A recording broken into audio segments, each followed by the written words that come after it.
കിഴക്ക് ദർശനം, കിഴക്ക് സൂര്യ ഉദിക്കുന്ന ഏറാവെന്ന് പറഞ്ഞാൽ ഇങ്ങനെ ഇങ്ങോട്ട്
ഗുരുവായൂരപ്പൻ അസോസിയേറ്റ്സിന്റെ MD ശ്രീ അനിൽകുമാർ സാറിനെ ഈ വേദിയിലേക്ക് ക്ഷണിക്കുന്നു. അതിനോടൊപ്പം സാറിനെയും ഈ വേദിയിലേക്ക് സ്വാഗതം ആശംസിക്കുന്നു.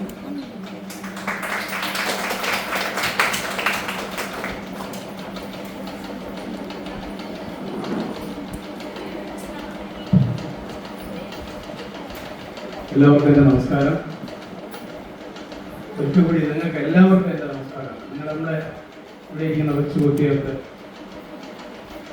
അത് കഴിഞ്ഞ് നമുക്കിപ്പോൾ ഈ വേദിയിലിരിക്കുന്ന പന്തളം ബാലചന്ദ്രൻ സാറിന് നിങ്ങൾക്കിവിടെ കൊണ്ട് എത്തിക്കാൻ പറ്റിയത് ഏറ്റവും വലിയൊരു ദൈവത്തിൻ്റെ അനുഗ്രഹമാണ്. ചിലപ്പോൾ നിങ്ങൾ ഇഷ്ടംപോലെ സാറ് പാടിയ പാട്ടുകൾ കേട്ടിട്ടുണ്ടായിരിക്കും.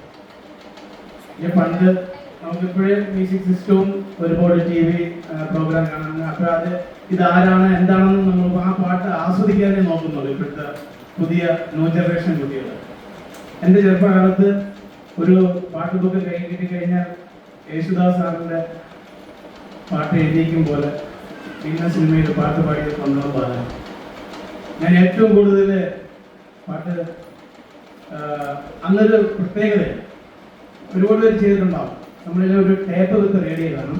അതിൽ നമ്മൾ ഈ ബുക്ക് വായിച്ചിട്ട് അതിൽ നമ്മൾ സ്വന്തമായി റെക്കോർഡ് ചെയ്യുന്ന ഒരു പരിപാടിയൊക്കെ എനിക്കുണ്ടായിരുന്നു. പലരും ചെയ്തിട്ടുണ്ടായിരുന്നു. അപ്പോൾ അത് കഴിഞ്ഞ് ഞാൻ കുറേ നാൾ കഴിയുമ്പോൾ സാറിൻ്റെ പാട്ടൊന്നും അങ്ങനെ വലുതായിട്ട് ബുക്കുകളിൽ കാണാനില്ല, സിനിമയിൽ കേൾക്കാനില്ല. ഈ ഒരു അടുത്ത സമയത്ത് ഒരു സിനിമയിൽ സാറ് പാടി അത് കേട്ടതാണ്. പിന്നെ അത് ഇപ്പം നിങ്ങൾക്ക് ചെറിയ